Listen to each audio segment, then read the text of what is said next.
Welcome back. Now, our game project is looking pretty good so far. We have our drone shooting those beams, but those beams are not really doing anything when they hit either a wall or anything else. So in this lecture, we're concerned with making those beams do something when they hit. Now, remember, the beam itself is its own actor class. If we go into blueprints, we have a blaster beam folder with a BP blaster beam, and this is an actor. Now, it's a pretty simple actor. It just has a projectile movement component and a beam mesh, which is the root component. It doesn't really have a whole lot other than that. But we want this beam to do something when it hits some object in the world.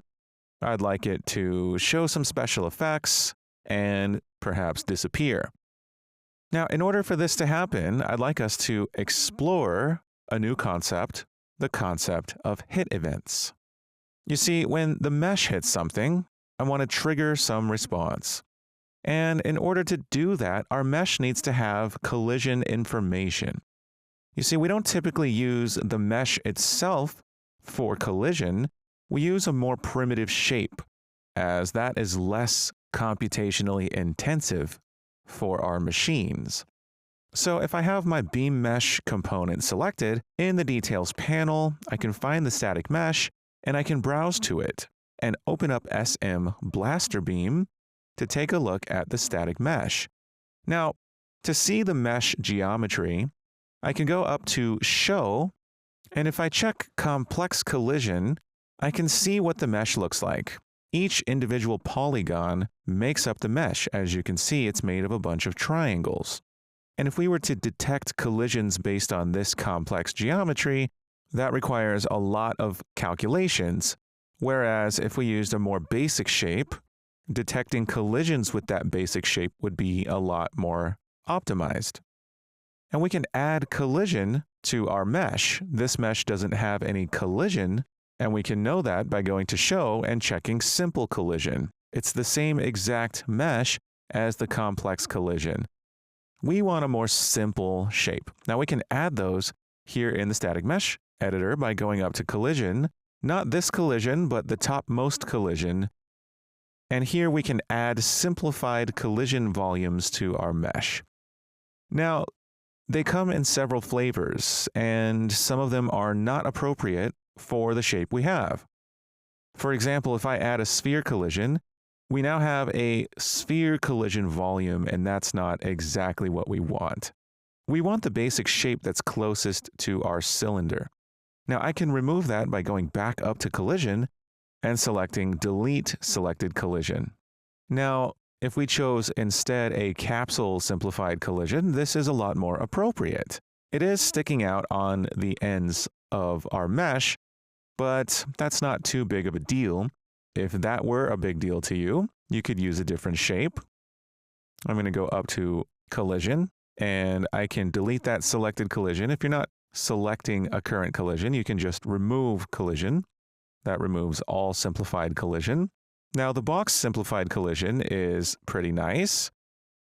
It doesn't stick out at the ends like the capsule does, although it sticks out at the corners, so that's also a bit of a compromise. But these collisions don't have to be exact.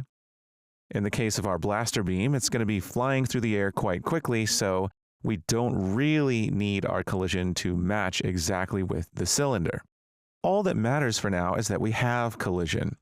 Now, as soon as we've added simple collision to our mesh, we need to go to our details panel and scroll down and find collision complexity.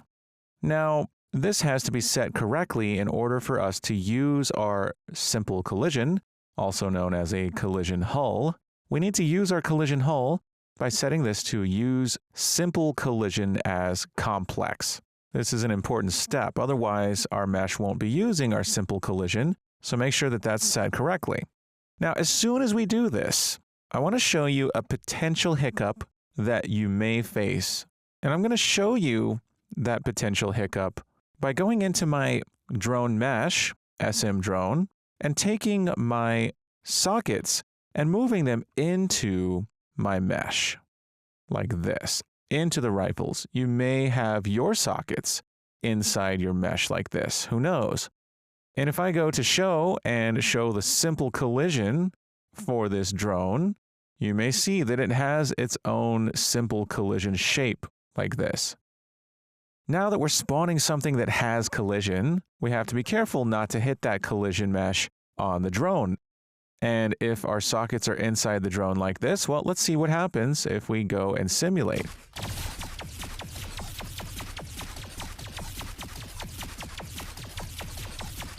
As you can see, those blaster beams are colliding with the mesh itself.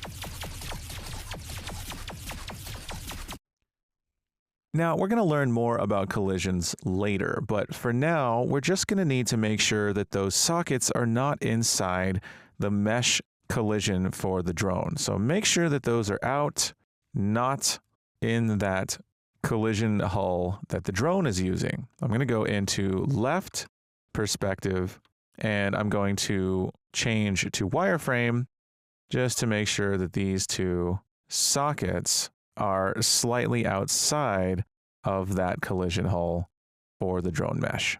And now I can play test, and all is well. So for now, just make sure your sockets are not inside of the collision hull for the drone mesh. I'll go ahead and put this back to perspective mode here and close my SM drone. So now that we do have collision, we can close our blaster beam. I'm going to go ahead and save first. And we're done with that static mesh. And now that we have collision, we can configure our beam mesh to respond to hit events. So let's go to the event graph, and let's get our beam mesh onto the event graph. And dragging off of the beam mesh, let's type on component hit. Now we have a number of options here. You see, a static mesh component has its own event or delegate, and we can bind our own event to that delegate.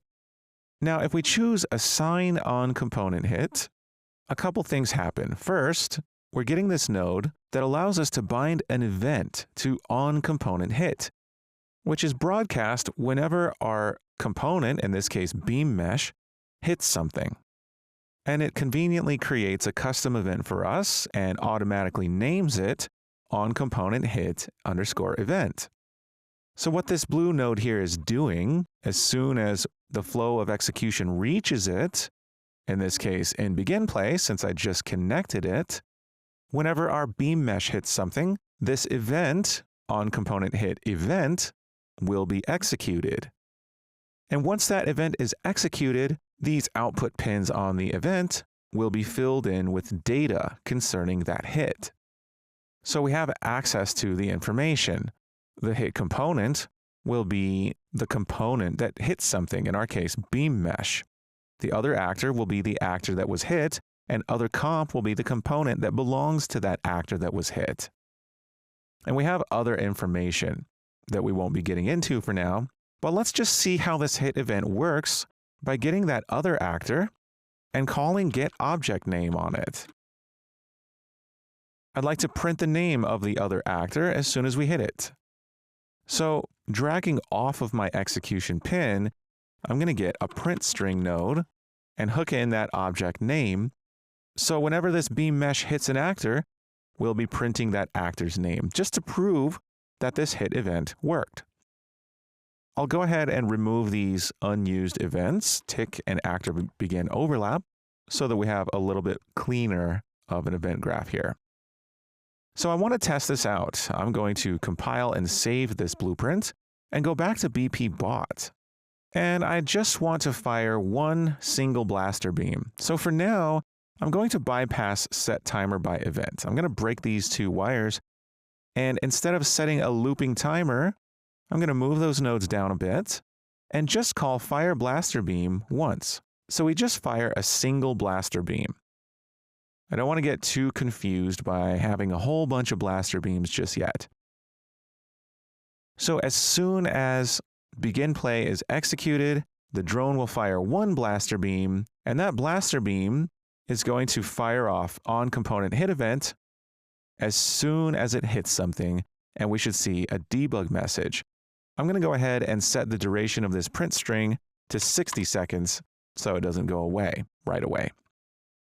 Now, before we test this out, I want to make sure that my bot is not rotating. So I want to disable my interp rotation function. I'm going to break that wire so that my bot does not rotate at all. I want it to stay facing its direction, and that way my blaster beam can hit exactly what I want it to hit. And to give it something to hit, I'm going to make another copy of my floor platform here. I'm going to take this top one, hit E to get my rotation gizmo, and hold Alt as I rotate it by 90 degrees to get a copy of it. And I'm going to move it out over here, and now we have a wall. So now we can go ahead and let our drone fire straight at the wall. I'm going to press play and test it out. Now we get our hit event, and check this out. If we zoom in, we'll see that our mesh has stopped in its tracks.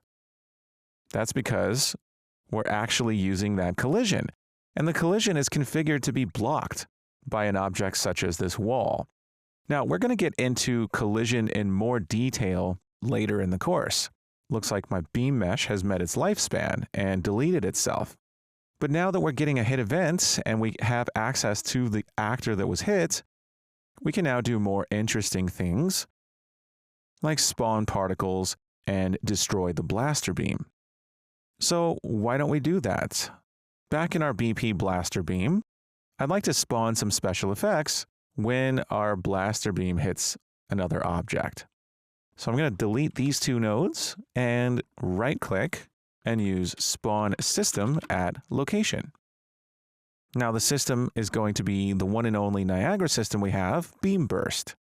But it would be nice if our beam burst were oriented according to the surface that we hit.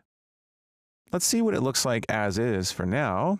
We need to spawn the system, and we need a location, don't we?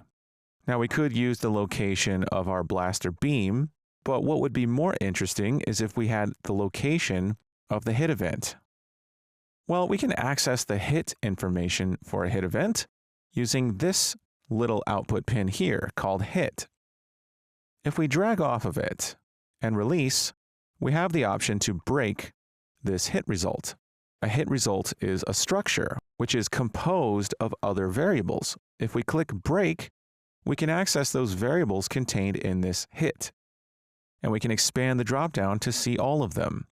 So this little hit object contains lots of information pertaining to the hit event, including the impact point.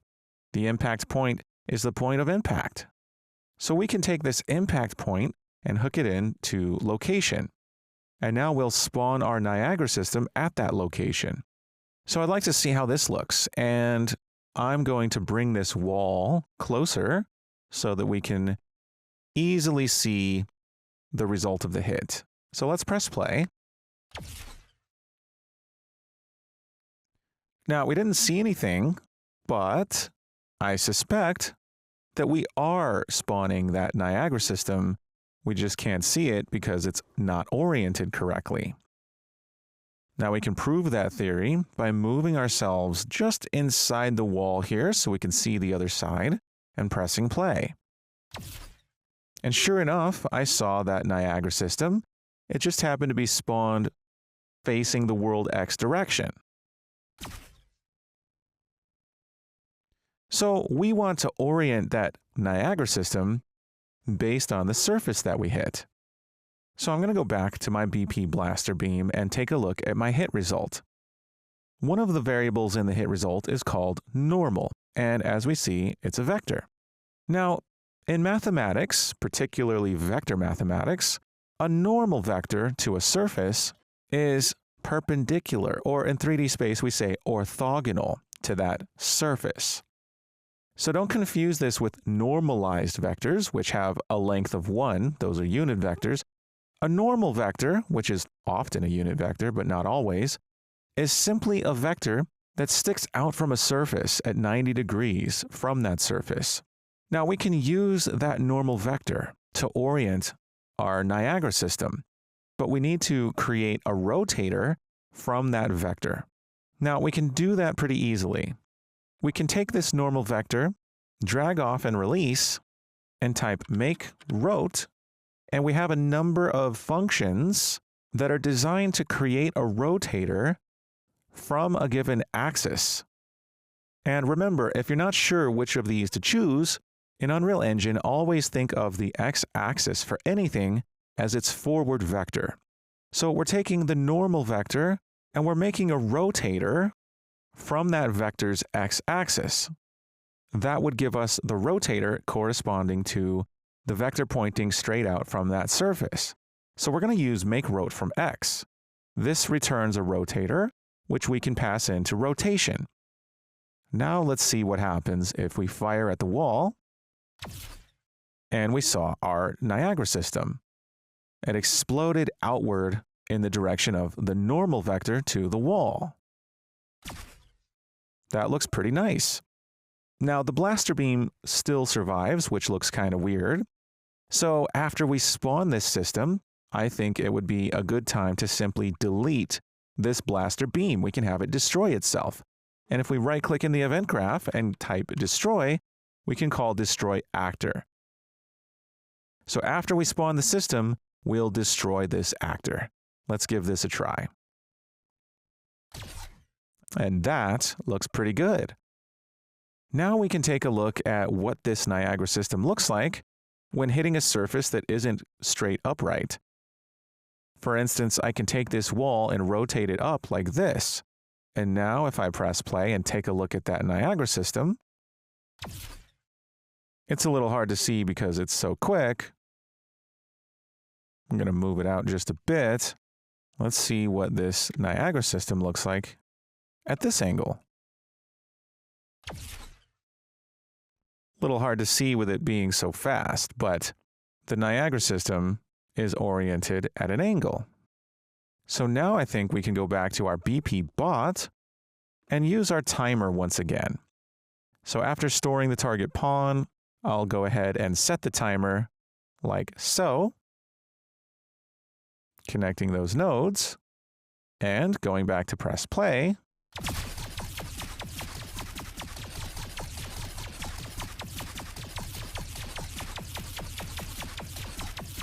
Now we can see those particles and they're oriented at an angle according to the normal vector of the wall. Perfect. So now we have hit events and they're working for our blaster beam. Wherever our blaster beam hits something, it's going to spawn a system oriented according to the normal vector of the hit surface, and it will destroy itself, no longer relying on its own lifespan. And break hit results can be collapsed so that we can only see the top couple of nodes plus whatever else we're using on it. And that's a little bit neater. Excellent job, and I'll see you in the next video.